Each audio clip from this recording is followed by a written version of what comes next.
Cuando faltan 8 minutos para las 7 de la mañana, saludemos al profesor Gustavo Soto, profesor de Relaciones Internacionales y Geopolítica en la Universidad de Antioquia, porque, por supuesto, y ya les contábamos que hace unos minutos salió de Taiwán Nancy Pelosi, la presidenta de la Cámara de Representantes de los Estados Unidos, porque nuevamente se da una tensión mundial, una tensión política, un movimiento geopolítico que hizo prever incluso resultados temerosos. Pero ¿en qué consistió esta visita rápida de unas horas? Porque el reto puede entenderse como un reto, es lógico desde la visión de los Estados Unidos. ¿Qué significa para China, que advirtió que esperaba que esa visita no se diera? Pues este es un juego geopolítico internacional muy interesante que generó alta tensión y que tiene a esta hora muchas consecuencias. Profesor Soto, nos alegra saludarlo en esta mesa de trabajo. Bienvenido, buenos días, ¿cómo está? Buenos días y muchas gracias por la invitación. ¿Usted cómo juzgaría la situación y la visita de la señora Pelosi a Taiwán? ¿Usted lo vio como una provocación? ¿Es una consecuencia lógica de un gobierno que defiende esa independencia de la isla que no reconoce China?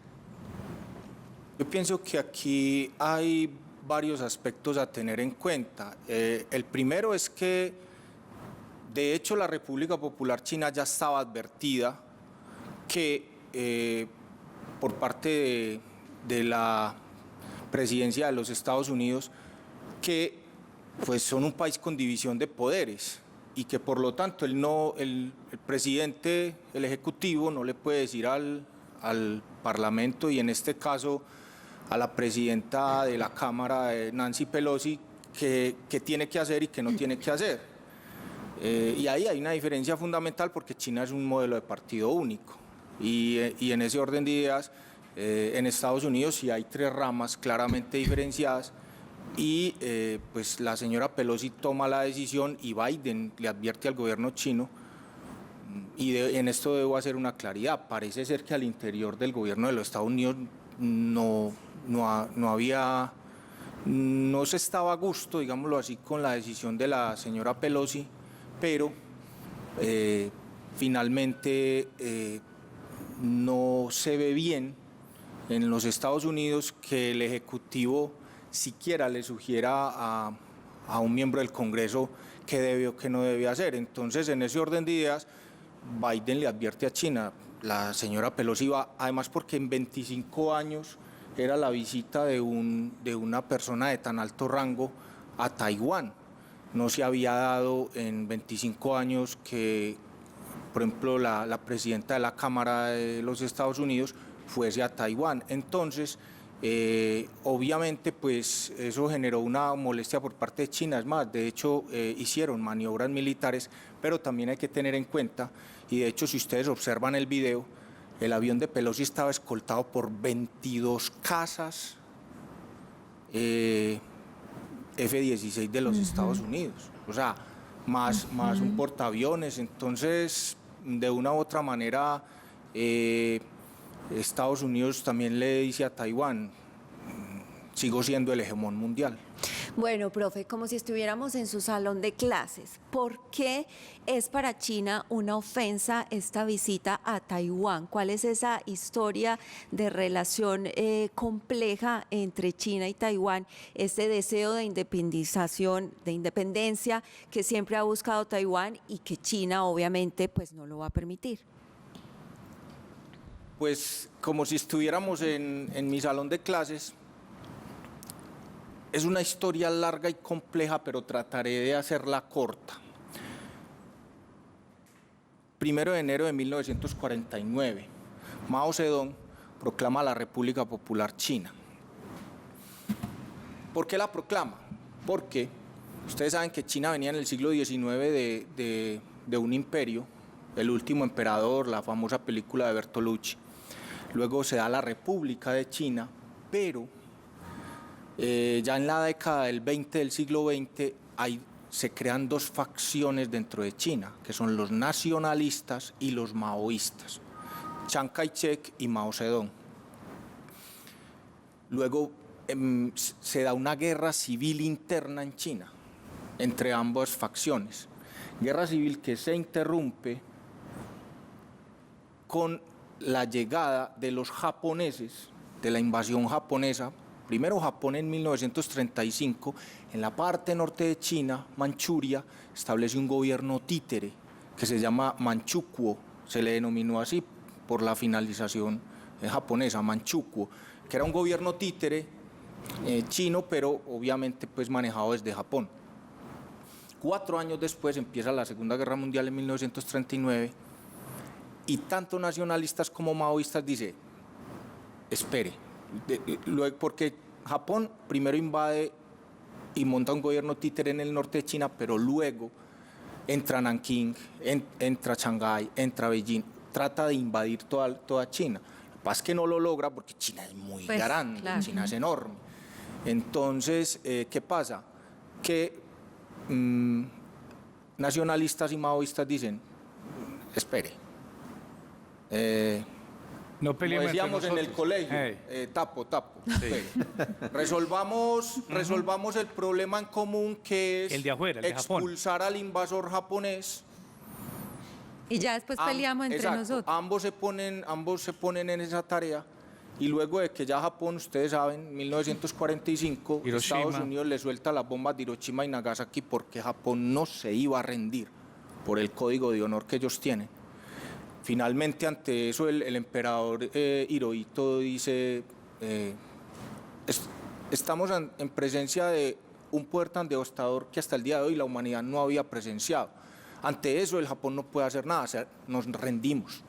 Japón se rinde, obviamente sale de China, y ahí sí, entonces, sigue la pelea. Venga, resolvamos. Exacto. 4 años después, del 45 al 49, se da esta confrontación y resulta que los maoístas empiezan a ganar terreno, y a ganar terreno, y a ganar terreno hasta que derrotan a las tropas de Chiang Kai-shek, que cogen en la arremetida, se repliegan y en las costas empiezan a trasladarse en barcos hacia Taiwán. Hacia Taiwán. O sea, el repliegue estratégico de los nacionalistas es Taiwán.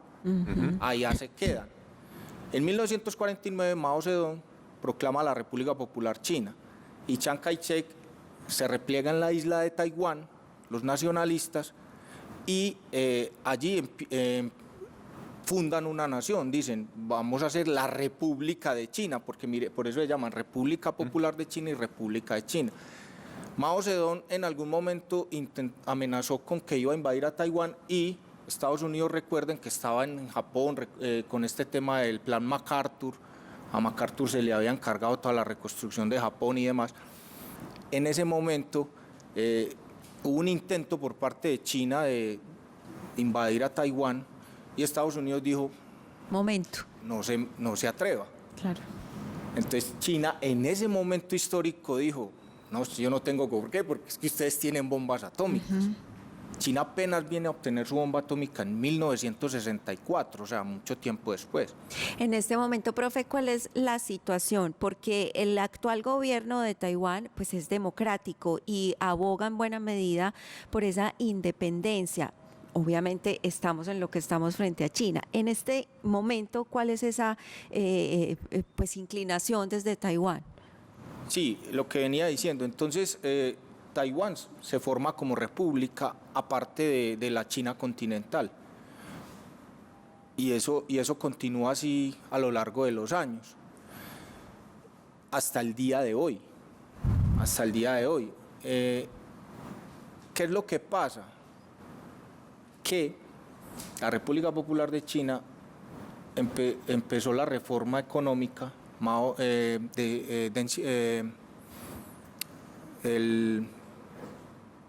el que se me va en este momento, tranquilo, el que decía de que no importa que el gato sea blanco o negro con tal de que case ratones. Enseguida nos... Deng Xiaoping, el sucesor de Mao, empieza con las reformas económicas y China empieza a ganar potencia económica a nivel mundial. Entonces, claro, China empieza a ser reconocido por muchos países porque aquí es donde viene el aspecto a tener en cuenta. La República Popular de China o la China continental un país le dice, es que usted tiene una economía muy grande, es una economía muy importante, yo quiero tener negocios con usted. Sí, claro, ¿cómo no?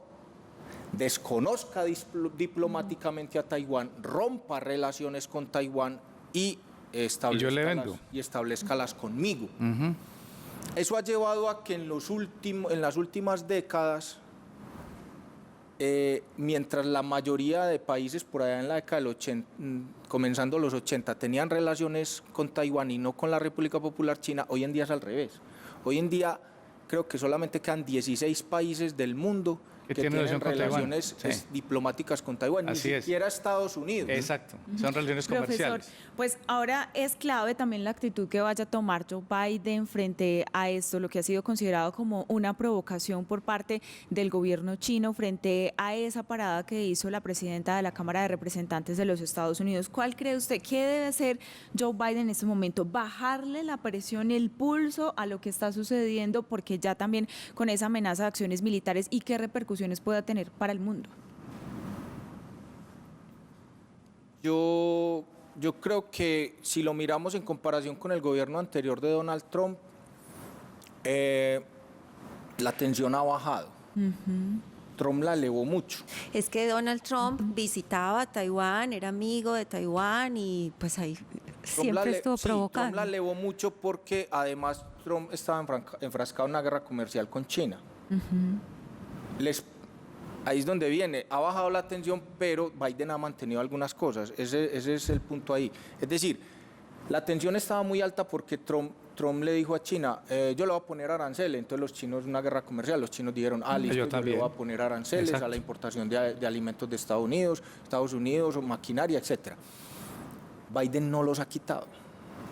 Esos aranceles Biden no los ha quitado. Entonces, son situaciones que además, teniendo en cuenta lo de Ucrania y teniendo en cuenta también, esto hay que verlo también en términos de geopolítica, sobre todo desde esa lectura de los clásicos de la geopolítica que dicen que los estados son como organismos vivientes que nacen, crecen, tienen su expansión, y mueren. declinan, no mueren, pero dan paso a otros ejes de dominación global. Estados Unidos sigue siendo el hegemón del planeta, quizá lo vaya a ser casi hasta el final de este siglo XXI. En el siglo XXII puede ser China. Entonces, esa es la lectura. China es una potencia en expansión que de alguna manera se está buscando enfrentar al hegemón, que en este caso es Estados Unidos. Entonces, al extenderse y expandirse, Taiwán está en el camino. Claro. Sí, profe, porque la importancia de Taiwán, ¿cuál es? Porque claro, China, que es el gran monstruo, después de los 70s, 80s se convierte en el gran productor de bienes y servicios para la humanidad. Pero Taiwán no se ha quedado atrás. Taiwán, muchos de nosotros hemos crecido con radios Made in Taiwán, ¿se acuerda, Felipe? Mucha tecnología. Los actuales chips electrónicos. Claro, y no es una isla pequeña, es que estamos hablando de 23 millones de habitantes, es una cantidad enorme de personas que viven allí y que se convierte es que China está aquí y al frentito hay una islita que tiene 23 millones de habitantes, que tiene su propia economía, porque eso hay que decirlo, tiene su propia economía que es mejor que cualquiera de muchos países del mundo y que adicionalmente no ha podido ese gran imperio chino con esa pequeña isla. ¿Qué va a pasar? ¿Alguna vez los chinos invadirán por fin Taiwán o saben que se dispararía ahí una guerra con Estados Unidos? Yo creo que no en este momento lo van a hacer. Lo que pasa es que también para entender estos fenómenos hay que entender como el alma profunda de los pueblos. Y a China hay que leerlo desde la paciencia. Ellos no tienen afán. Ellos no tienen afán y ellos lo han dicho reiteradas ocasiones. Taiwán va a volver al seno de la madre patria, tarde o temprano. En este momento, claro, hay tensiones, pero miren que hay una diferencia de hace algunas décadas, que China ya empieza a mostrar los dientes. en algunas décadas yo creo que China ni siquiera se hubiera atrevido a hacer esos ejercicios. Claro. ¿Por qué? Porque también hay que tener en cuenta lo que yo decía, que China es una potencia en expansión y hay un diferendo territorial que ustedes lo conocen en lo que se llama el Mar de China Meridional. O sea, China está extendiendo su plataforma marítima casi hasta 2.000 kilómetros al sur, llegando a una isla que se llama Natuna, y ahí se está metiendo en problemas con Vietnam, Brunei, Malasia, Filipinas. O sea, se está hasta el sudeste asiático. Literalmente se está tomando o se tomó mares territoriales de esos países. Sí. Entonces, ahora lo que quiere es extenderse hacia el Pacífico. Recuerden, ¿dónde empieza la Segunda Guerra Mundial? En el Pacífico. Claro. El ataque japonés a Pearl Harbor, que Japón también era una potencia en expansión en ese momento. Estados Unidos dice, si permito que Japón se tome Hawái, sí, que está al lado, chao. se pivota hacia, o sea, porque era una potencia, esto es también tema de que China es una potencia en expansión y por lo tanto va a empezar a presionar, por ejemplo, hay unas islas que se llaman Senkaku o Diaoyu, es un conflicto entre China y Japón, ambos la reclaman. Hay tensión en toda esa zona. Profe, finalmente, esta visita que ya terminó, este llamado a China al embajador de los Estados Unidos, ¿esto va a generar unas repercusiones en el corto plazo o esto por ahora se queda así, basado en la paciencia que tiene China, que no tiene afán y en algún momento, dicen los chinos, en algún momento todo esto retorna a lo que debería ser de acuerdo con la visión china? Yo creería que no pasará más de lo que ha pasado, es decir, de los ejercicios militares de China y de obviamente que Estados Unidos también ha mostrado que tiene fuerza por las diferentes bases que tiene Estados Unidos en el Pacífico. La verdad no creería y esperaría que no pasara a mayores por el momento, aunque por ahí miraba un analista que decía, ojo, que en el 2049 China cumple 100 años de la proclamación de la República Popular China de la Revolución. ¿Quién ¿Cómo lo querrán celebrar? De aquí al 2049 cómo esté la correlación de fuerzas. ¿Y cómo piensa celebrar? Profesor Soto, gracias por acompañarnos, profesor de Relaciones Internacionales y Geopolítica en la Universidad de Antioquia. Muy amable, profe. Muchísimas Bienvenido gracias siempre a por este la set. invitación y que tengan feliz día. Gracias, Gracias, profesor.